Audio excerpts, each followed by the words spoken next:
Hey, you're going to be okay. I'm Elizabeth May, and my functional health practice helps people heal when they've exhausted traditional options. When no one else can figure your health challenges out, my team helps you resolve symptoms and restores your health. You're listening to my podcast where we'll hear stories of healing chronic illness from a root cause approach.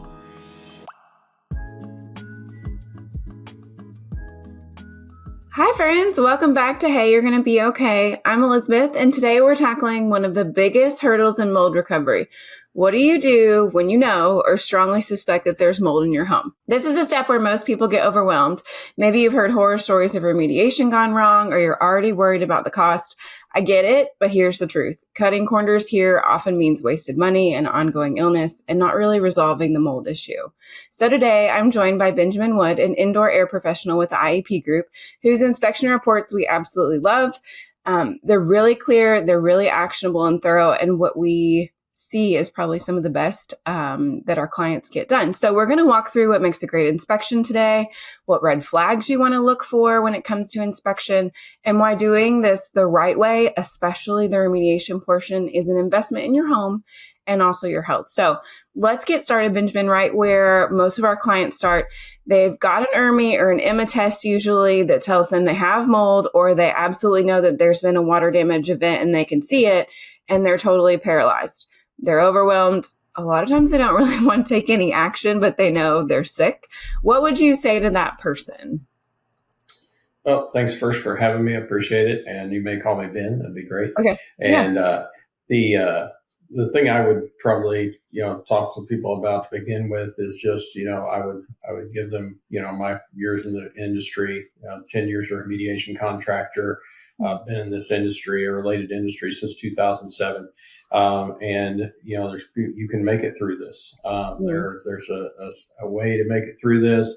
Having us as professionals to guide you through that is the best way, because, as you said, there are many pitfalls that you can get into if you go about this the wrong way. That can not only waste money, it can actually cost you more money to clean up the problems that actually are secondary to doing it the wrong way. And so we are here to assist people to make sure that they understand, what steps need to be taken, and to give them the professional knowledge and expertise to be able to move forward. And with us working directly for them and not interested in selling them any other service other than just being there as their consultant, we are there as their advocate in this process to help them through it.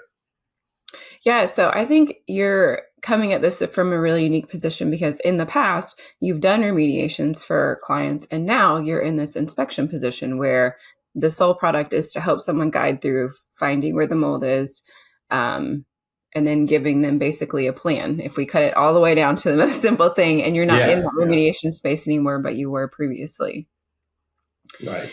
If there are multiple problem areas in a home, where do you and how do you help homeowners know where to start or what to do in the beginning? Like where would somebody be directed, I guess, to begin if they're like, I know I've had a basement flood, we've had water intrusion at the roof, that kind of a thing. Right. So I would prioritize which of these problems are the most likely to adversely affect the indoor environment. So, for example, if you have a problem with water damage vanity in your bathroom that's just full of mold, and that's obviously much more likely to affect the indoor environment than mold in the crawl space, which will also possibly affect the indoor environment, and very, very many times can. But even a less likely would be, I've got a vanity that's got mold in it, I've got a crawl space with mold in it, and my attic has mold in it. Well, the attic's going to come last, because the stack effect normally is going to carry those mold spores away from the living environment more so than allowing it to affect the living environment. And so that would be, the way I would prioritize it, is what is the most likely issue, that based on building conditions and based on just regular building construction and how buildings function and how airflow goes through buildings, how mold would travel, which of these is most likely to reach the occupant and affect them adversely. Yeah, I think learning about the way air moves through a home was really interesting for our team to kind of like help prioritize like which, sometimes they know there's been water intrusion in this specific area, and other times there's so much and there's a lot going on, or there's a big mystery. Like we know it's there, but we can't find it. Mhm. And pushing them Right. towards getting inspection really takes so much of the guesswork out of it because you all come in and handle that whole part, the brains, the understanding of it, like, and giving them direction and what to do. So I kind of want to go through what does a great inspection actually look like, because we've definitely seen not great ones. And also, like, when you're hiring somebody for this, so many people say they're in the mold space and they may be adjacent to other industries like HVAC professionals or air duct cleaners, like that have different specialties, will step in and say, oh, we do mold inspection and remediation. But our experience is an indoor air professional is a completely different ballgame than someone like that. So kind of want to walk through just like, what does a good inspection look like? What am I looking for when I hire somebody? Yeah. One of the things that always gets me is like, how long does a good inspection take for like a 3-bed, 2-bath home? Like, what are you doing when you're there? How long are you there? Sure. Well, I guess it depends on if you're in luck, because I looked at a 3-bedroom, 2-bath home yesterday. But it depends on if there is there an accessible attic, is there a crawl space, is it a house on a slab, is there a basement involved? But the house I was at yesterday was quite involved. There was water damage in multiple locations in the attic, as well as problems in the crawl space, and I ended up being there for 6 hours. So, I mean, I would say generally a 3 to 5 hour time window on a 3-bedroom, 2-bath house is probably about where we would fall into line with. But it all depends on what we find while we're there, because if you find a problem, then you've got to delve into that. Well, okay, track it down. What's going on? You can't just find the problem like, yeah, there's a problem here. The reason I'm there is to not only, assess, yes, there's a problem, but where is this coming from? What's causing it, things like that. And so, and I've got to be able to give people a plan of action. I mean, that's part of our service. In every report we have a recommendation section, which is a remediation protocol if the remediation is warranted. And so I've got to draw up a plan of action for how are we going to address this. Those things all take some time. You mentioned crawl spaces and attics. What areas and what appliances or things in the home should people be looking for their inspector to be diving into? Sure. So, I mean, the crawl space definitely, I mean, some, unfortunately, sometimes when we're doing inspections, we're limited to what we're looking at by the client themselves. But if a client allows me to look at their entire home, then we're going to definitely look at the crawl space, and we're definitely looking at the attic. The attic, is pretty simple. Most of the time, if there's problems in attics, it's a ventilation problem, condensation problem, or a roof leak, or a leak around the plumbing fixture or chimney or something along those lines. The crawl space is much more complex because you not only have all your plumbing components in there, but you've also got, is the ground sealed? Is there a vapor barrier down? Are there condensation issues? Is there enough ventilation? The amount of ventilation needed for a crawl space that you should really never have a crawl space without a vapor barrier. But if you do, the International Building Code says you need, I think, 10 times as much ventilation as you do versus not having a vapor barrier. And so, we're looking at all these different things and what the results are of all these different things. And of course, in addition to that, you got possibility plumbing leaks, things like that. HVAC systems usually run through crawl spaces as far as the duct work. You also have condensation issues from those being there. Are there air leakages? All kinds of things that can play into that, what's going on in that crawl space. So the crawl space is probably one of the most complex areas we look at as far as if there is a problem, what's causing it, because it can be so many different things. Hearing about crawl spaces is making me really happy that I work on this side of the mold equation, because getting in a crawl space and being down there for a while is not my idea of fun at all. When you guys are there, like what tools, what kind of things do you like make use of? Are you cutting things out ever? You said obviously it depends on what the client is letting you see, do, et cetera. Right. Are you Right. testing moisture? Like, what do you guys use tool wise, and what is Oh yeah. that? So the most important tool that I have of all things is a flashlight. So it sounds crazy, but it's simple. But the visual inspection is the most important part of any mold assessment. There's too many people out here that, and I have people call me all the time and they don't mean anything by it, but they call me and say, I need some mold testing. Well, no, you need a mold investigation. Yeah. The American Industrial Hygiene Association and many others that are experts in published material in the field recommend against using testing data alone to make assessments. And so, you never want to call somebody to do an assessment and they're just going to come out, and collect an air sample, or they're just going to come out and collect some swab samples or whatever the case may be. That's just a portion of the data that you need to make a determination on what's going on. So the visual inspection, a good flashlight is one of the most important tools. But in addition to specialty tools, I understand what you're asking.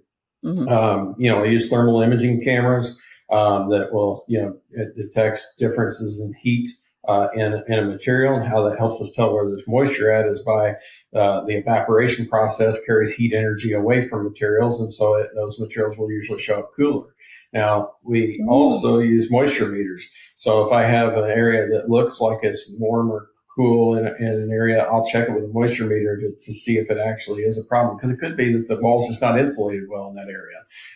It could also be that, the area's been wet for a long time and the moisture, like say if it's from rain. The moisture set there in the wall for 3 or 4 days. It's acclimated to the same temperature as all the surrounding materials. It won't even show up on a thermal imaging camera. And so in addition to using a thermal imaging camera, I, as a general practice, will also check underneath almost every window in the house, if not all windows in the house, with a moisture meter, regardless of what the thermal imaging camera says. The same thing around plumbing, checking around, the plumbing under the kitchen sink, bathroom sinks, and the showers, all that stuff. And so those are the two most important tools I would say we use would be the thermal imaging camera, but more so is the moisture meter. And so. I hope our listeners are starting to get the picture that like the thoroughness cannot be understated. Like looking at all those things from different angles, not just a visual inspection, but looking for, humidity and heat and little indicators of things like that, I think is a big difference. Sometimes it's a flag for us when a client says the inspector came and they looked around and then they didn't see anything and that was that. And I'm always like, we need a new inspector is what we need here. So when it comes to testing. I'm sorry. But we'll also use thermal hygrometers, to check the humidity throughout the house. And so these are really useful, especially if you're finding there's high humidity in many areas of the house, then we'll start, putting it in a closet or under vanities, trying to track down, where's this issue come from? A lot of times it's the heating and cooling system that's just, not dehumidifying the air properly. But occasionally it can be, there's a leak under a sink that isn't visible from just looking at the cabinet. It's behind the wall or whatever. And that thermal hygrometer will show, the inside of that sink cabinet, it may be 70% humidity, whereas it's only, 60% in the bathroom outside of it. So that's interesting. You talked about testing and dust testing and just like swab testing. What does the testing component of this look like? And you guys just looking for mold? Do you look for other things? Is there value in looking for more than just mold when you've got water damage going on? It depends on the client. So, if you're dealing with somebody with mold sensitivities, volatile organic compound sensitivities, things like that, you can end up with, needing to test for VOCs. We can do real-time testing for VOCs. We can do sorbent tube testing for VOCs. We can also do dust testing for mycotoxins. There's a lot of different things that can be tested for, and it really is dependent upon each situation and what the client's reporting having issues with and what what information they're interested in finding out. But when it comes to sampling, the most important thing about sampling is, as I mentioned earlier, sampling is only a tool in the toolbox. Just like you wouldn't take your car to a mechanic that only had a wrench and nothing else in his toolbox. You don't want a professional that's going to inspect your house that doesn't go do anything except testing. The testing is designed to answer questions that are brought up during the inspection. And so most of the time when we're doing air testing, we're not doing air testing to determine if there's mold there. I've seen plenty of instances where air tests have come back balanced when there was visible mold growing in the room. And so that's not a good way to determine if there's mold in a building. But what it is a good way to determine is, okay, we know there's mold growing in the dining room. is the adjacent living room also affected by settled spores coming from that dining room? And so you can do tape lifts on surfaces to determine that and see if there's, mold settled on the surfaces in the dust, or you can do air samples to see if there's, elevated levels of airborne contaminant that would settle out of the air and onto the surfaces in those areas.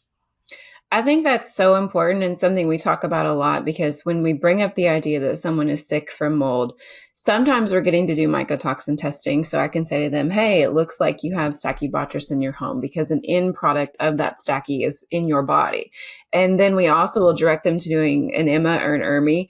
And sometimes people feel like, okay, now we know there's stuff there, or now we know there's not. But that is never the end of the road. And for us, it just helps us to see like, okay, it's kind of used really as a confirmation tool before I say like, hey, go and use an inspector and dig into this deep problem.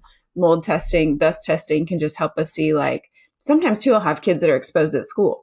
So the home will test clear and everything's fine at home. I don't want to send them for a full inspection, but I know little Johnny is very mold sick. His mycotoxin tests are coming back very clearly, and then we can move to test at school.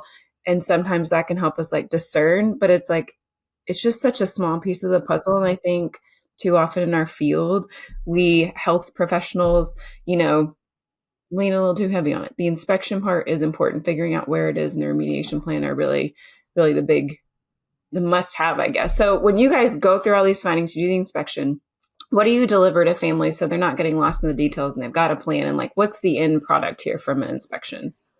Yeah, so as consultants, our end product is our report, and so you're not hiring a consultant to just give you an estimate and then hopes of doing work later. Our consulting, our advice to the customers, our time, and the report that we're providing is our product. And so we think it's very important that it be detailed and that it be easy to understand, written in layman's terms. It doesn't do anybody good to get a report that's written in scientific jargon that they got can't understand. And so our reports basically have three main sections. It has an observation section that lists here's what we found and where it was. It has a conclusion section of here's what those things that we found mean based on our years of professional expertise, based on industry guidelines. What does all this information we found mean? That's in the conclusion section. And then finally, the most important part is the recommendation section. Now that you know what you've got, now that you know what it means, what do you do with it? And so then we would list, build containment on this doorway or at this wall, take out this wall, take out these baseboards, those things like that, the practical nuts and bolts of what you need to know to get the problem fixed, and then once the cleanup done, in our recommendation section also has a moisture recommendation. So what's causing this problem? How do you fix that? What do we recommend? Go back to crawl spaces. Do you need your crawl space encapsulated and conditioned, or what exactly needs to happen there in your crawl space? So, and so those things are kind of how we help people navigate through this difficult situation. Yeah. And from my side, a lot of times I get to see these reports when clients get them back. They'll upload them in our portal. And I'm looking at one now. And we do love IEP Group reports because they're very clear. They're super actionable. They're prioritized. And they're really easy for people to follow. And you've got, this one's 41 pages. It's a 3-bedroom, 2-bath house. I would say not a lot of it's pictures. So you might hear like, whoa, I'm not going to read 41 pages. But, like all of those recommendations are mapped out by parts of the house. It covers like what kind of PPE and processes need to be done. How do they keep fungal contamination from spreading? And it's so organized. Like it really is. I always say it's like the home report card inspection that we actually need when we buy a house, because it goes over things that are issues, but also things that could become an issue in the future, like grading issues, stuff like that. So I just think they're so valuable, whether you have raging mold, or I don't know. I know they're not going to become the house inspection when you go to buy something, but gosh darn, it might be so helpful if they did, because they really help you understand and get to know your house and how to care for it and how to prevent things too, not just how to remediate or deal with what you have going on. So people get their reports back We all know the cost of remediation can be so high because you really can be hitting a lot of systems. Your HVAC can be involved. You can be ripping out walls. There can be a lot, but I kind of want to talk about the cost piece is really overwhelming. And a lot of questions we get in that kind of panic overwhelm phase are like the legality and insurance. And I know you're not an attorney and we're not going to hold you to any of that, but I am curious because you've seen a lot, how do laws impact things? How does insurance impact things? Do you often see that there's not a lot of insurance help, or what does that kind of look like as far as maybe insurance being helpful in a mold or water damage situation? Sure. So let's talk about the insurance thing first. That's the easiest one to discuss. So it kind of is every situation is different. It depends on what a person's policy says and what their source of loss is. And so there's no real way to say, yeah, mold is covered by insurance or no, it's not. I have seen quite a few instances where it has been. I've seen much more instances where it hasn't. And then a lot of times when it is covered, it has a certain cap on it. They'll have a rider where it's, a $5,000 or $10,000 cap. So, hopefully that answers that question for you. As far as how laws impact, the mold remediation process, the state of Kentucky is one of the few states that actually have laws on the books regarding mold remediation, and those should affect the remediation process. I won't say that they always do, because we still see a lot of instances where those laws aren't being followed, unfortunately. But the laws that are on the books for mold remediation in Kentucky, they basically say that the 5 general principles from the IICRC, the Institute for Inspection, Cleaning, and Restoration certification, should be followed during a mold remediation process. And those are protect the health of the occupants and the workers, perform the remediation with a proper assessment, written protocol, put control and containment in place, contain the mold as close to the source as possible. Physically remove the mold. That's the big thing. That's the one we see more often than anything else that isn't followed on quote unquote mold remediations. We still see people, unfortunately, going in and doing things like ozone shock treatments and other things that don't physically remove the mold. It is law in the state of Kentucky that the mold must be physically removed by a company doing mold remediation for hire. The last thing is correct the causative moisture sources. If you're getting a mold remediation done, it doesn't matter if it's, for a homeowner that's going to stay in their house for 20 years, or if it's, as part of a real estate transaction, the correction of the moisture sources should be part of that process. That is mold remediation. It's not another thing outside of mold remediation. It is part of doing mold remediation, is fixing the moisture sources.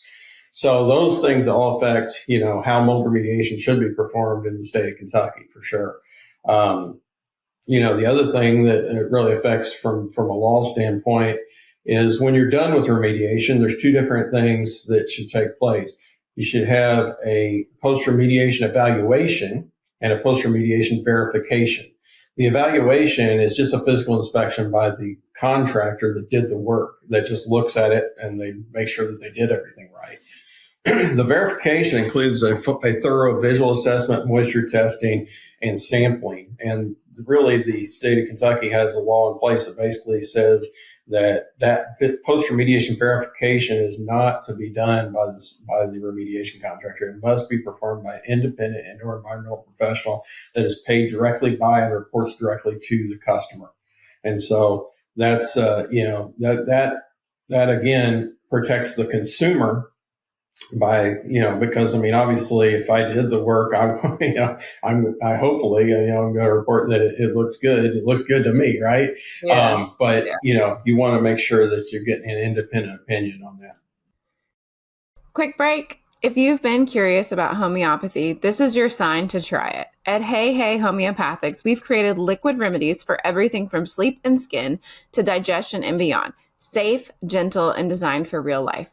And if you're a practitioner, our preferred professionals line opens the door to powerful tools like no-sodes, miasms, detoxers, and more. Anyone can shop, but professionals can apply for exclusive access. Visit HeyHeyHomeopathics.com and start your path to natural healing today. That's really interesting. I didn't know that there is regulation around cutting it out because that's probably the thing that we see the most or hear the most when clients are like, they're going to cover it or we're going to do ozone. We're going to get to that in a minute. But that makes me feel good. Not that necessarily laws are always followed or recognized, but the cutting it out piece is so important.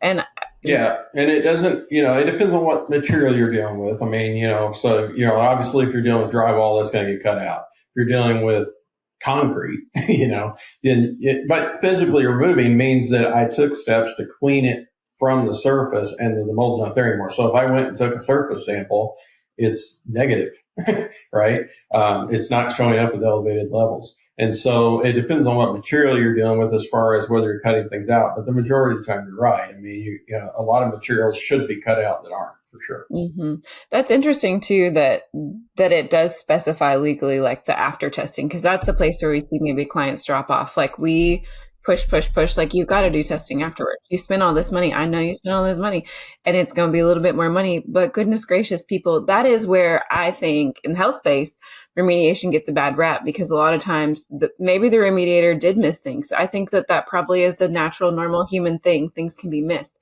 But if we're not doing that verification step afterwards, how are we going to catch it? How would we see that? And a lot of times I feel like someone who's dealing with mold doesn't want to spend more. You're like, it's done. But going all the way to the end of the done, I think is when you get to have a successful remediation, at least from what we've seen with clients. So what about Yeah, rentals? just to be clear, I'm sorry, I didn't mean to cut you off, but just to be clear, the verification is not mandated in the law, but the evaluation is. The contractor is supposed to perform an evaluation at the end. If you do choose to have a verification, it must be performed by an independent indoor environmental professional that's paid for and reports directly to the customer. You don't have to have it done as part of the remediation process, but if you choose to do so, then it can't be the contractor doing those things. Yeah, yeah. The separation of all parties, I think, in this is really important and something that like seems logical, but when you're in it and you're stressed, like knowing that your inspector needs to be different than your remediator needs to be different than the person who verifies and does like in testing is so important. And we've seen that not happen where the remediator does the testing and is like, it looks great. And I'm like, of course they're gonna say it looks great. It's an easy thing to forget, I guess. There are also 5 criteria that are listed in the Kentucky laws for post remediation verification. And so this is where it gets really interesting because people either don't realize it or I'll just say that maybe they don't realize it. We'll say leave it at that. But there's not supposed to be any visible dust or debris and within reason in the work area. There's no, of course, the visible mold is supposed to be all gone. The materials are all supposed to be dried to below 16% moisture content. There shouldn't be any mold associated odors present. And then last thing, the air sampling should be generally balanced when compared with the outdoor sample. And so, where I see the fall down on this more than anything is the absence of visible dust and debris in the work area. When I go back to look at a project after remediation, you look behind the framing between the basement wall and the framed wall and the concrete, and there's little pieces of drywall and stuff still there. Well, that's indication that material wasn't vacuumed up by a HEPA vacuum. It wasn't clean. Those surfaces weren't clean, and therefore the mold spores that settle in dust are still there, regardless of what the air samples say. So when I walk into a post remediation verification, if there's visible dust and debris, I don't even test. I'm just like, no, this fails. You go back and finish cleaning it. Because there's no reason to. At that point, even if the test came back okay as far as the air, it wouldn't pass. It has to be, free of dust and debris within the work area. That's interesting. You mentioned like these are Kentucky's laws and not like, and we have some, and that's not maybe common. Do the majority of states have mold laws? Is it common or not so No, much? Okay. not so much. I think I honestly don't know for certain how many states have laws on the books right now.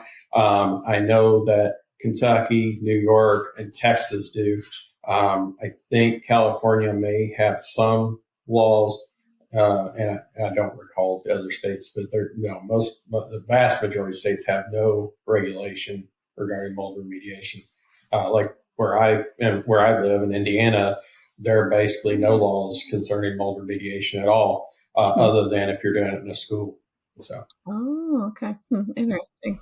What about rentals? A lot of times we'll have people who are renting and they're like, I know there's mold here or there's water damage. I can see it, etc. A lot of clients who've been ill, like in between building a house or, is there anything that renters should know or that they can do, or are there legalities around that? This may be a giant question also. So maybe drop me what to start Yeah. with. So, well, I think that, the Kentucky Department of Environmental and Energy, I believe, is on their website. They list, what tenants can do if they're find a mold problem in their house and their landlord won't do anything about it. Mm, And first thing I think they list is contact your local health department. mm, So it becomes a tricky situation because as an inspector, I'm not going to go into somebody's property if mm-hmm. they're not allowing me. And the fact is that the landlord is the owner of the property, not the tenant. And so from a liability standpoint, I have to respect the homeowner, the owner of the property's rights of who to have on their property and who not to. Mm-hmm. So if they give me the permission to come there and do an inspection, I'm more than happy to do it. But Mm-hmm. it becomes sometimes just a step where we can't get past that. Yeah. It's good to know, I guess, that you can at least move towards the health department. And I don't know if that pans out for people, but there is some sort of action path or direction to go if you feel like there's mold or that's an issue in a rental space. So let's get into my favorite hot topic of DIY remediation versus a professional remediation. I think this is the biggest one and probably the thing we have to redirect clients around because, number one, we are not remediators. We are not mold inspectors. We can find mold in your body, support the body clearing that, but the remediation part is not our wheelhouse. And people always do ask, can I just do it myself? So what are the risks of some DIY remediation for the homeowner kind of hopping in there and handling it themselves? Well, I mean, the biggest risk, and I'm not trying to be fear mongering or anything like that, but the biggest risk, I saw this happen just the other day, is that you can contaminate your entire house. You could have a small problem, try to take care of it yourself, not contain it properly. Now, don't get me wrong. I have seen people actually do DIY remediation and actually be successful at it. But you've got to build proper containment, and you've got to use the proper cleaning methods. And so, the real risk is that, you had a problem that was maybe going to cost you a couple $1,000s to fix. And now you've got a problem that's going to cost you over $10,000 to fix or something, just so to speak, because, if you spread mold spores throughout the house, then all your contents are affected. Everything in the home is affected and needs to be cleaned. Whereas it may have been a localized problem to begin with that could have been addressed by simply building a proper containment chamber and removing the right stuff, cleaning the right stuff, and get it taken care of that way. So that would be the biggest risk is that I see and have seen over the years is improper containment during the remediation or improper cleaning methods. So people think they got to clean because they don't see the mold anymore. Well, the mold's all still there. Especially if you're using something like a sodium hypochlorite or a bleaching agent that makes the mold basically invisible. It doesn't remove it. It doesn't take it away. You just can't see it anymore. That makes it even harder to clean up later because you don't even know where it is. Mm-hmm. So, yeah, can you echo that for me? Because bleach is my favorite topic to have discussions about. Is bleach a helpful tool to use when dealing with mold? Why not? it is not a helpful tool in remediating the mold. So it's not a helpful tool in removing the mold. It's not a helpful tool in doing anything to do with the health aspect or the cleaning aspect of the mold remediation. The only value bleach has is that it aesthetically makes it appear that the staining is gone. So it makes it more pleasing to the client that they can't see the nasty brown stain or black stain that was there anymore. But it does not, mold, it is not, by and large, the root system of the mold is not killed by bleach. It will often kill the topical growth on the surface. And then the water in the bleach will actually supply a really great resource for the mold to grow back worse than it was before. Can you tell me a little more about definitely. Don't That recommend roots, the roots of mold piece, like that you have the visual on the surface, and then there's more to mold than just what it. you're seeing. Tell me more about that. Right. Well, I mean, especially in materials like drywall. So if you got mold on drywall, unless it's just really topical, you know, surface growth from high humidity sometimes can be cleaned off the surface, but normally you're going to at least peel the paper off the outside of the drywall. In general, it's a much better idea just to cut the drywall out that's basically affected, because the root system will extend down into the substrate of the paper, and possibly, the gypsum really doesn't have any nutritional value for the mold anyways. But if you got it on lumber, hydrogen peroxide is based solutions are a great resource to pull that root system out of the pores of the wood. I don't know if you've ever seen it, but when you spray a hydrogen peroxide solution on moldy wood, it will bubble and fizz. It reacts with the mold. And so that is basically working to pull that up out of the pores of the wood in order to be able to more effectively clean it. Okay. Yeah, the bleach question, man, it does make it look better, and it does make it seem like it's gone away, but it definitely has not. And I think that's one of the most shocking things. People are like, what? Like, right. It didn't just kill it. Well, it takes away the smell too. I mean, it takes away the smell, it takes away the visual. Everything looks fine. I can remember one instance where I had a client when I was a remediation contractor. Their handyman had bleached their entire crawl space, and it basically, everything I checked and tested was positive for mold growth, even though you couldn't see it anymore. And the house was cross contaminated, unfortunately, inside the house. So, it turned into a quite expensive proposition for them to clean up after that. Mm-hmm. Can you talk a little bit about the DIY portion? Like, when someone does that, the danger maybe to an untrained person around caring for their body in that, like, what dangers exist, when people do properly remediate, or how are they, or should they be caring for their physical body as they're doing that work? Yeah, so you should wear proper respiratory equipment, proper eye protection, proper skin protection, so gloves, Tyvek suits, things like that. You can get, it's not terribly common, but, there are documented instances of people that, have been remediating mold from, for example, a crawl space, and, a speck of something falls in their eye and they got a fungal infection of some type that can't be cured, and so you want to make sure that you're closing, even like earplugs are not a bad idea. Honestly, the Tyvek suits will have hoods that come over and cover your ears. But, if you don't have that, you definitely want to keep stuff from getting into your ears, because I think one of the most common things that remediators probably deal with is they get fungal polyps in their sinuses from, not wearing proper respiratory equipment while they're doing this type of work.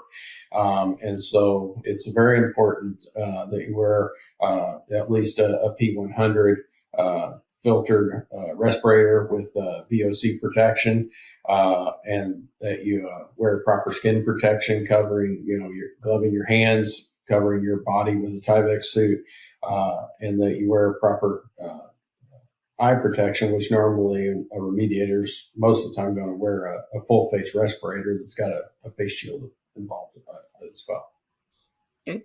I'm sure it looks quite dramatic, but I will say, like, that part, when people have remediated themselves, it's usually the husband that will do the work, and the wife or the children are sick. Then comes the husband who's now sick after not doing that portion of caring for himself while doing the remediation. So definitely those pieces, I think, are really important. And why would you say, if you just had to kind of sum it up, why is professional remediation worth it in the long run over the DIY approach? The majority of the time it's worth it because of that. Consumers, by and large, don't have, unless they go and purchase a lot of equipment, they don't have access to the equipment needed to do professional remediation. So, you need a HEPA equipped vacuum, not a shop vac with a HEPA filter on it from, Home Depot or Lowe's, but an actual HEPA equipped vacuum that has the HEPA system built into the vacuum itself as part of the design of the and those are rather expensive. You also need HEPA air filtration. And normally, when I'm drawing up a remediation protocol, will at least, at the very minimum, you're going to have a HEPA air filtration device inside the work area and another one outside the work area. The one outside the work area is going to just clean the air during the remediation, so the spores happen to get out of the containment. They're not going anywhere. They're just going into the HEPA filtration device. The one inside is going to create some negative atmospheric pressure in that work area the majority of the time. There are some instances, rare instances, where you don't want to do that, but most of the time you're going to use negative pressure to keep the airflow coming from other parts of the house towards that work environment. And so, even with that, those are things that a lot of homeowners don't think about. That you need to have negative atmospheric pressure in your work environment. You need to draw air away from other parts of the house into the work environment. But not only that, where's that makeup air that's coming into your work area? Where's it coming from? Well, you got to be careful because you don't want to draw dirty air out of a crawl space or an attic or down a plumbing chase or somewhere else. So you got to judiciously design that containment to draw air from where you want it to come from. And so those are things that a professional will do that may not occur to a homeowner. Not to say that a homeowner can't do it. It's just that, people that do this all the time, this is what they do. This is what they should be conscientious of on every remediation process. And so the real value is that you have much less risk of cross-contamination to other areas of your home having a professional do this because of their industry knowledge and the equipment they possess to do the work. Yeah, I know even on this side, reading through the detail of the report saying like, this is what should happen. There's so many things, even I've read them for several years now. And some I'll be like, oh, I never would have thought of that. Because it's a very detailed, thorough thing. And I would think if you're not a professional, that's stressful. And if you're already living in mold and dealing with cleaning things and all of that, it's like, absolutely, there's just so much value, I think, in hiring a professional remediator because you've got a lot to deal with yourself as a homeowner with stuff and your bodies. And, there are other things to manage. So turning that over to professional is, in our opinion, well worth the investment. So I do want to kind of talk about some common problematic fixes, if you will, or things companies we've seen have sold families like this is going to solve it, or even things you can read about online because there's plenty of chatter in the mold space online. So I kind of want to go through a couple of these just one by one and get your thoughts on them. Encapsulation. That's probably a big one here in Kentucky. I hear a lot about because we've got cave systems. There's a lot of crawl space that maybe has moisture stuff. When is encapsulation, if ever, helpful? Not? What's your thoughts? So you're speaking of, there's two different things they're called encapsulation. I apologize. So you're talking about encapsulating mold on surfaces. Is that what you're talking about? Yeah, but do you want to teach us about both? Because I'm sure we'd love to learn. Well, a lot of the conditioning and conditioning of the crawl space when they install the vapor barrier and glue it to the walls and everything and put insulation on the perimeter walls, that's also called encapsulation, but it's encapsulation of the crawl space as far as basically containing it off from the soil underneath and making it part of the living environment of the house. So that would be proper, obviously. But what you're speaking of, I believe, is encapsulation of the mold on surfaces. So not removing the mold, but simply spraying something on it, some type of fungicide, some type of paint coating that's got fungicides in it, something like that. And this is, it's illegal in Kentucky. In other areas, it's not, but it's always a bad idea. So the fact is that it will leave the mold in place underneath the encapsulant, and if that wood were to get wet or the drywall were to get wet or whatever it is gets wet again, this mold is going to continue to grow underneath of that encapsulant, and so it's never a good idea to leave mold in place. It needs to be removed, physically removed, whether that means cleaning it off the surfaces, sanding it from the surfaces, or cutting the materials out. The removal is the absolutely paramount key. The physical removal is the objective of any proper remediation plan. Yeah. Yeah. What about painting or killing people all the time? They put kills on it, then they paint it, it's good. We just pulled the caulk out and just caulked again, it's good. What about that? Yeah, that's kind of the same thing. It shouldn't, if there's mold there, you need to clean. If you pull the caulk out and there's mold on the surfaces, take a toothbrush, take some hydrogen peroxide, clean the surfaces out. If it's, mold on actual, backer board or something like that, you may have to demo the shower, but a lot of times when you're doing caulk, that may not be the case. It may just be hard surfaces, at the edge of the tile and where the tile and tub meet together, and those can be cleaned. But certainly that, you just want to make sure that you're not leaving the mold in place. That's the main thing. I mean, you don't want to just pull the caulk out, put new caulk down. I mean, it's just not ideal. Sure. Yep. What about more like larger scale things like ozone bombing the house or ozone units? Like, is that something that can solve a mold situation long term? No. Ozone is, ozone and hydroxyl machines are basically, they're not mold remediation tools. They are odor mitigation tools. And ozone and hydroxyl both do a great job at deodorizing areas.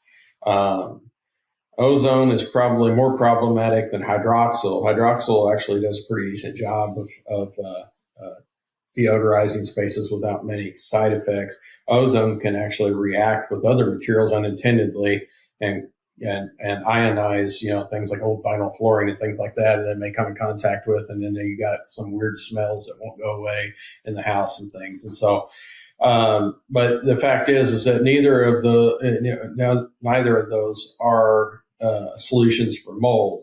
Ozone, is not going to, even if it could kill 100% of mold, which it won't. But if it could, it doesn't matter. The mold's still in place. Dead mold, according to the IICRC and the American Industrial Hygiene Association, dead mold is just as problematic from an allergenic standpoint as live mold. I always tell people, and this is more in your wheelhouse, but the problem when a person has an allergic reaction to mold, they're not allergic to whether the mold's alive or dead. They're allergic to chemicals that the mold has in it. And if that mold is dead, it still has chemicals in it, which they can be allergic to and have reactions to, and can set off all kinds of cascading effects in their body. And so we never want to approach mold from a standpoint of, will this kill the mold? It really doesn't matter whether something will kill the mold. The point is to remove the mold. Mm-hmm. My last, I would say common thing that we see is in the quest to figure out where's the mold to improve indoor air. A lot of times families will get their air ducts cleaned before they've maybe even discovered that the mold's there. And the duct cleaning company will say, we're going to shoot this fungicide, et cetera, through your ducts and vents, and that'll clean everything out and that'll be great. Thoughts on that? Well, if they're going to do that, I would say you need to make sure that whatever they're using is EPA approved for that purpose, because there are very few products that are. There are a few, but there are very few. You definitely don't want somebody using something off-label, putting something through your ducts, something your family's going to be breathing in all the time that's not even supposed to be used for that purpose. The fact is that, the air duct system and the HVAC system are an important part of a mold inspection. And so when I do a mold inspection, I'm looking at, if I can get, as long as I can get to these components, I'll look at the coils, I'll look at the drip pan in the HVAC system, I'll look at the blower motor. I'm going to take some pictures inside of some ducts and things like that. And the real problem is that, if you don't know you have a mold problem, you do it, I guess it's kind of, you couldn't help it. I mean, but if you know you got a mold problem, then I would say your air duct clean should be part of the mold remediation process. It shouldn't be done. I see a lot of people trying to do this like after. They're like, well, once I get the mold remediation done, then I'll get the air ducts clean. That's not the proper way to go about this. The air ducts should be cleaned during the mold remediation. And you need to have all the engineering controls in place that are listed in a protocol to minimize the likelihood of cross-contaminating an area. I mean, you also need to know, do you have, there's times if you got physical mold growing like in flex duct, you got to replace the flex duct. It can't be clean. If you've got mold growing inside of ducts or even mold contamination inside of ducts that are insulated inside. Or you have that old fiber duct board, things like that. Those are things you need to know, because you don't want to spend tens of thousands of dollars remediating your house and then you've got a ductboard insulation that runs all throughout the house that's full of mold that you haven't even addressed yet, because how on earth are you going to take care of that without causing cross-contamination to other areas unless you do it during the mold remediation process? If you've been wanting to transform your health but don't know where to start, I've got you. My full color cookbook is much more than recipes. It's a 300-page crash course in healing through food. You'll get 125 plus gluten-free, dairy-free, soy-free meals the whole family will love, plus step-by-step guides on shopping smarter, improving digestion, and making your kitchen a healing place. It's gorgeous, practical, and designed to make healthy living simple. Grab your copy at heyheymae.com/cookbook and start changing your health one delicious bite at a time. Yeah, honestly, listening to all that just reminds me why we hire professional people to do this. Because to think about all those nuanced pieces and not know and not have been educated on cross-contamination stuff, I feel like it'd be impossible for me to be like, I'm going to make sure we remediate this one room and don't affect, because your HVAC does run through your home. Like that part, I think sometimes is like a logical piece we don't think about. Like there's crossover between rooms. That's air. Air moves through a home in a particular way. And that really matters so much more than, I don't know, before I got into this work that I would have thought. So you keep talking about cutting things out and how mold has to be removed. It can't just hang out and stay. And I think this is a common question we get, like, what is the diameter of removal? Is there a diameter? You just cut out what you see? Like what? And I know I'm sure it's different on different materials, but if you were to give us kind of like a general gist so we know that something's being done right, what would you say? Sure. So in general, you should cut out the affected area and then a 2-foot buffer zone past where the affected area is visible. So, that'll be listed in most, if not every one of our reports in the recommendations section to check to see, when you stop seeing mold, remove 2 feet past. 2 feet past. I think that is a little sad, but also really important, because when that doesn't happen, those are the families we usually see that are still dealing with issues after remediation. What about subfloors? That's the other question. Like, oh, we're going to rip up this carpet. We know the carpet's it's had water damage, but then we're going to have to do the subfloor and we just don't want to. Same thinking? The subfloor, it depends on what it is. If it's plywood, it generally can be, possibly sanded, things like that, abrasive blasting, things like that. If it's oriented strand board, in reality, it probably should be replaced most of the time. It can be attempted to be sanded, abrasive blasted. Those would be the 2 ways I would recommend that you try to remove mold from oriented strand board. But a lot of times what happens is that if you're going to do that, you need to do surface sampling, tape lifts afterwards to show, you got it all. It's not here anymore. Because again, that mold can put down roots into the surfaces, and oriented strand board is just really, for a really simplified explanation, it's glue and wood chips, right? So it isn't a solid piece of wood, so it doesn't act the same way as, say, for example, plywood. The mold can more easily grow down into the material. Okay. So we've talked about not good remediation. We talked about DIY. I just kind of want to paint like a general picture of like what should be happening. What are we looking for? First biggest question we get is, should people stay in their home during remediation, or should they leave?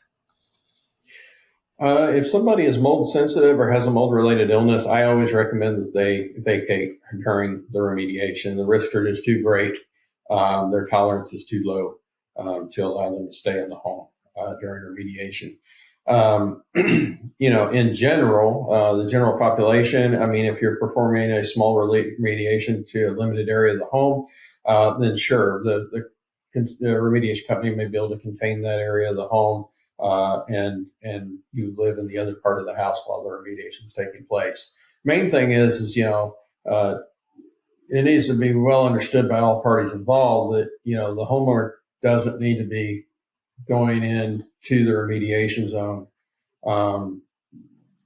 at night when the remediation company's not there or whatever. Because we see that quite a bit, where the remediation company's got, air filtration devices, negative pressure and everything in. Somebody went and turned it off because it's too noisy. They couldn't sleep.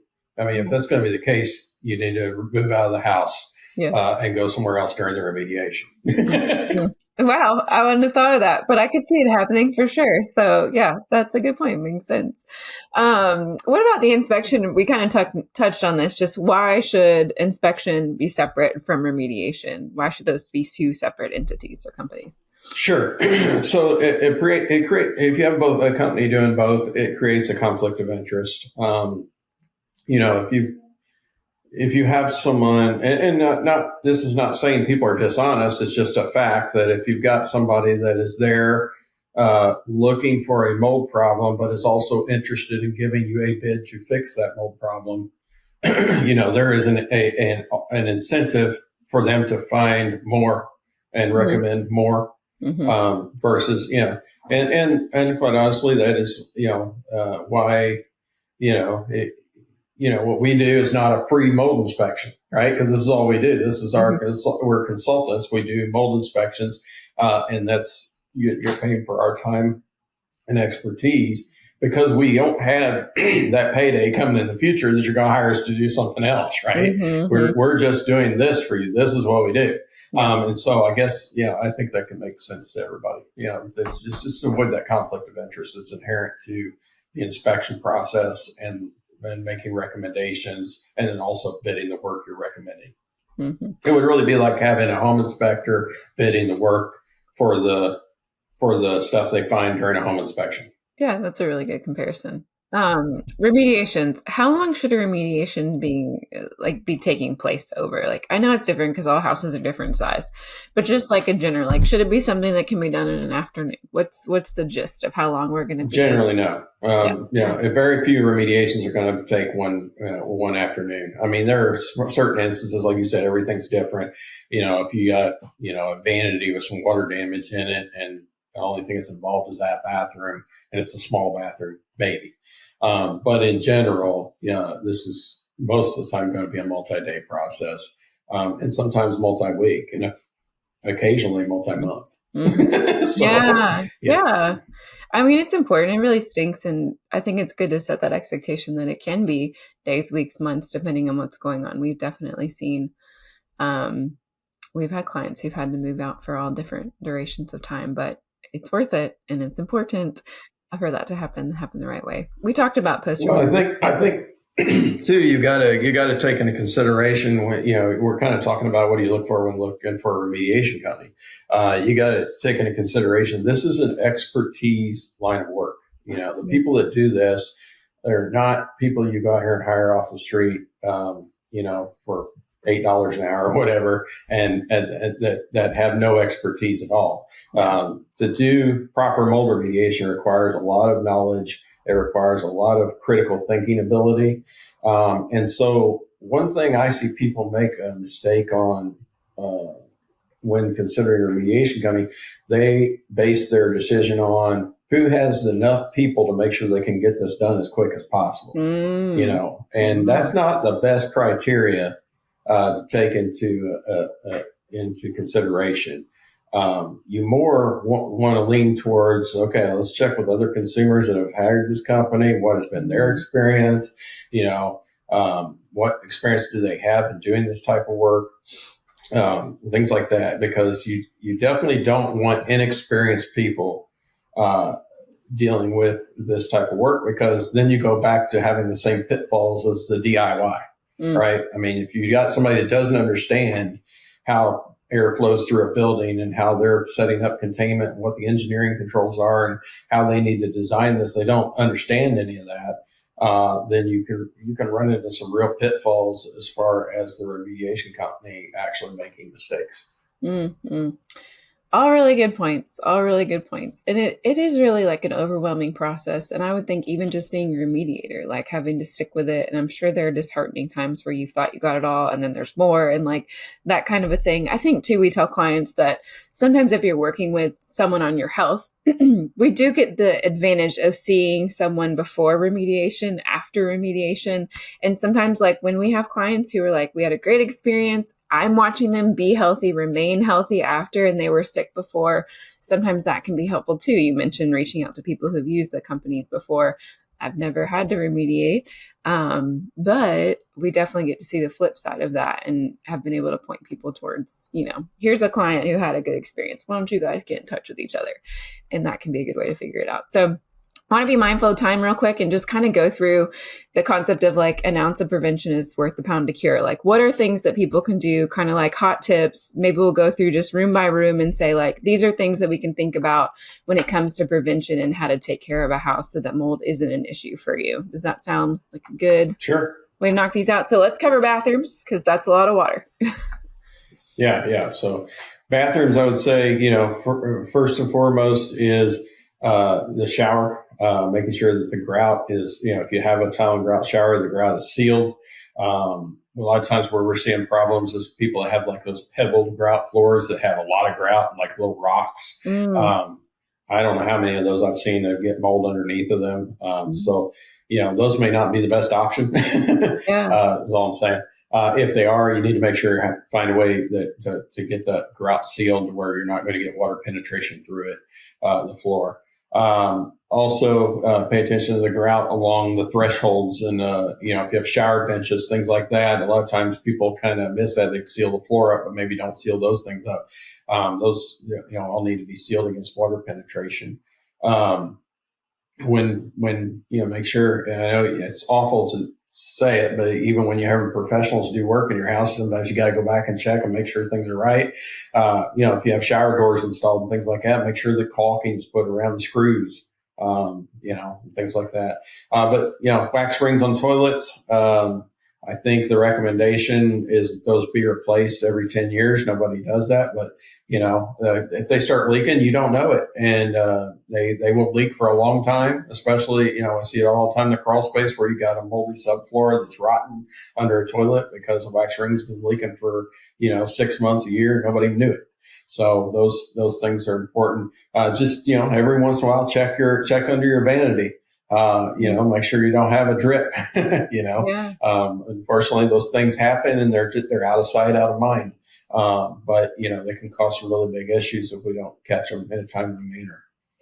Bathroom vent fans. Make sure your bathroom vent fan is functioning properly. Easy way to test it: take a tissue paper and turn the fan on and stick it on there. If it sucks up to it, stays on it, your bathroom vent fan is probably okay. That's just a general test, but it's actually sucking. It's sucking enough air to actually pull air out of the place. But if it doesn't, then you need to get somebody to look at it and possibly replace it. Make sure your bathroom vent fans are actually vented outside, not into the attic. We see that a lot. Yeah. What about kitchen spaces? So kitchen spaces, make sure you got good caulking along your backsplash, because, a lot of times you get water in behind that backsplash, and it gets down in between the backsplash and the cabinet, and then you end up with a mess. And then, just keep an eye on your plumbing underneath of your kitchen sink. Same thing as the bathroom. Just check it periodically, especially if you've got a garbage disposal, at least once a month. I would, if you got a bunch of stuff under there, that's the real problem. Everybody stores a bunch of stuff under their cabinets. And so you don't realize it's leaking because it's all hidden by all the stuff. So, just check it periodically so you can tell. Okay. Basement crawl spaces. So basements, basements and crawl spaces are more often than not adversely affected by exterior problems. So make sure your gutters, downspouts are extended away from the house to areas that are conducive to drainage away from the house. If you got a crawl space, make sure that your vents that go into your crawl space, if it's a vented crawl space, make sure those are above grade. If they're not, install a vent well around them and caulk that vent well to the foundation. So that you're not getting, snow and stuff getting into the foundation during snow melt or heavy rains causing water to get in there and creating a moisture issue. Other thing with basements is a lot of times just because of where we live, the Ohio Valley is just humid. You may need a dehumidifier in your basement, regardless of whether you really have anything really abnormal going on or not, just because of that. It's a humid area. And a lot of times the HVAC isn't designed to really dehumidify the basement so much. I don't know all the reasons behind it, But a lot of times you won't find a return in a basement. I suspect it's probably has to do with concerns about radon, things like that, but I couldn't say for sure. But you need to either have, have a little hygrometer in your basement. If it's, you can buy a cheap hygrometer. It doesn't have to be real accurate. You buy a cheap one at Walmart for $7. And make sure your humidity is staying below 60%. If it's not, then install a dehumidifier. The crawl space, look for make sure you're not having sweating condensation from your HVAC vents, things like that. If you are, talk to an HVAC professional about, what I need to do to correct this issue, because that will create some really long-term damage and mold growth over time. Anything else in the HVAC, just in general, caring for that or preventing there? Get maintenance on your HVAC. Get it cleaned periodically. Follow manufacturer's recommendations on it, but at a minimum once a year. Get the coils cleaned inside the house. Get the drip pan inside of it cleaned. Even I would recommend going and getting the blower motor cleaned out and the dust cleaned off of it, things like that. Just because those dusty components, the dust in an HVAC system is inherently a place where water is made on purpose, right? So you got condensation taking place on those coils because that's how it cools your house. And so you purposefully have a wet environment. And with that humidity that naturally can exist inside that HVAC cabinet, if you don't take care of the soil load, you've already got the moisture, the mold that is inherently in our environment all the time, will undoubtedly start to colonize inside there. What about attic spaces? What can we do there to prevent mold issues? Attic space, most important thing is proper ventilation. Just making sure that you've got the right amount of ventilation to keep condensation from forming on the underside of the attic sheeting. Really, nobody's going to climb their attic periodically, really, and check things out for the most part. But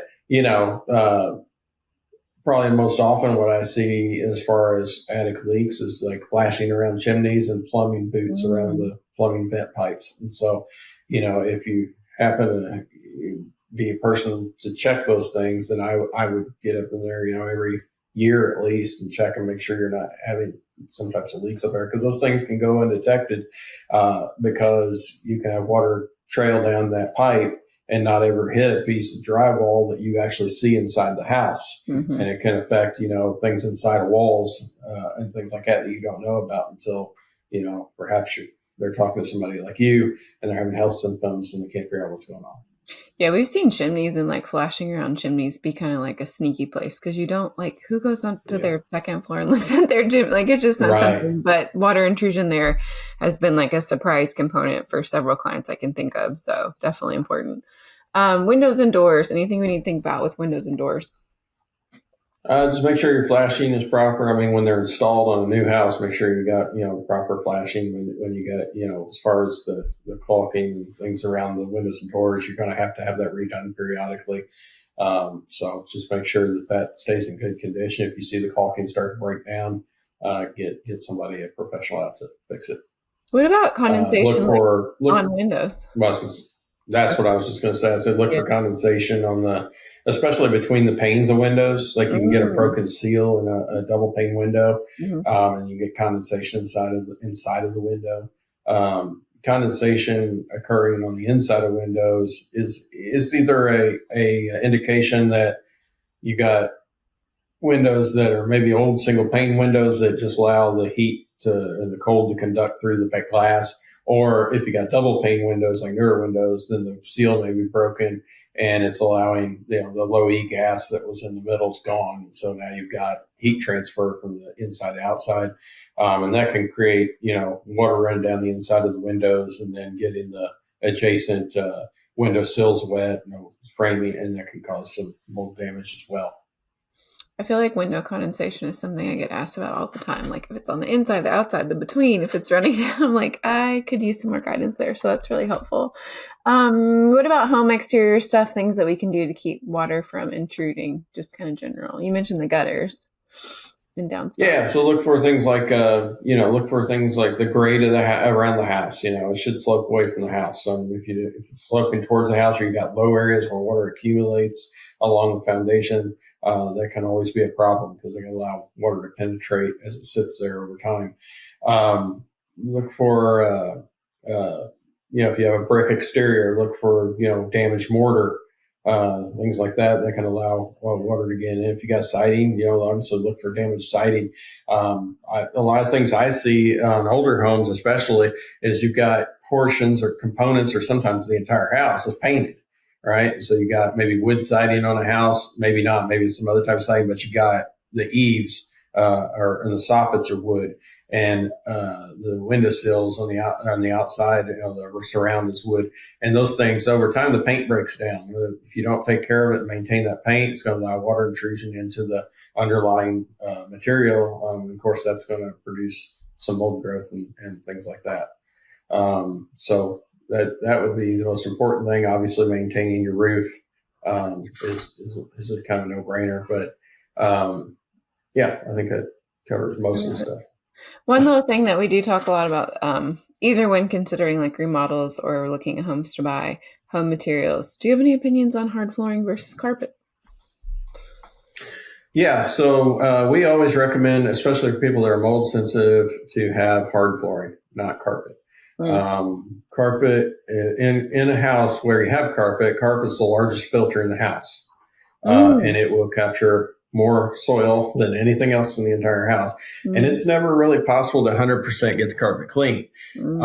Especially for folks that are mold sensitive, having the carpets clean presents a particular concern, because the best method of carpet cleaning according to the carpet care industry is hot water extraction. And of course you're, introducing heat and water and there's already soil, and hopefully you're extracting most of that soil, but there is already some soil. So, we think that hard surfaces are better just because of that. They're more cleanable as far as keeping the soils off of the surfaces. Not to say that carpets can't be properly cleaned. They can. It's just they have some risks involved when you do clean them.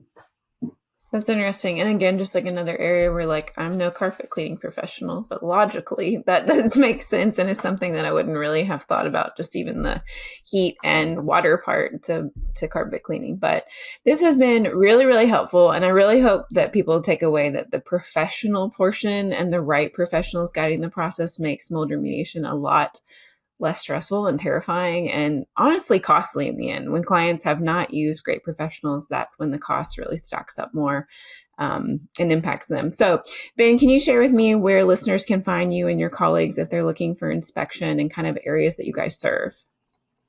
Sure. So you can find us online at theiepgroup.com. It's THEIEPGROUP.com. And it's got all our other contact information on there. We serve quite a large area. We cover all of Indiana, Ohio, Kentucky, Tennessee, and portions of West Virginia. On larger projects, we'll travel nationwide. So we do a lot of things besides mold inspections as well. And some stuff is ancillary to the mold inspection. If you have an older home, we may recommend asbestos testing if you're going to have walls cut out and things like that. Lead-based paint testing, things that are ancillary to make sure your family is kept safe during the remediation process. So, yep. Cool. Well, thank you, Ben, for sharing your expertise with us. This has been really helpful, and I hope it's just like very practically effective for lots of our families, because remediation and inspection of mold just feels really super overwhelming. So I appreciate your time. Thank you for having me today. Appreciate it. Thanks for listening. I hope you're leaving encouraged, curious, and hopeful. If you learned something, I'd love for you to share this episode with a friend. Hey, we're all healing together. You can learn more about my practice, our team, and what it's like to work with us at heyheymay.com. I teach lots on Instagram and answer questions each Monday. My Instagram handle is at heyheylizabethmay. You can watch these episodes and more on our YouTube channel at heyheymay. Learn about and enjoy our homeopathic line at heyheyhomeopathics.com. Happy healing!